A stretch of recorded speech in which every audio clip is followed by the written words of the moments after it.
So hello guys, magandang hapon dito sa Saudi Arabia at magandang gabi po sa Pilipinas. Merry Christmas pala everyone.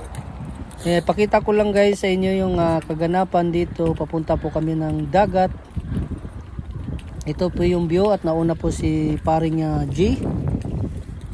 Dito kami magkita-kita sa baba. Pero guys, maganda yung area na to guys sa personal guys. So yun, una natin bagsak no, nakakuha kaagad tayo. Namit nga pala natin guys, slow lang. So yun, sinutri agad tayo.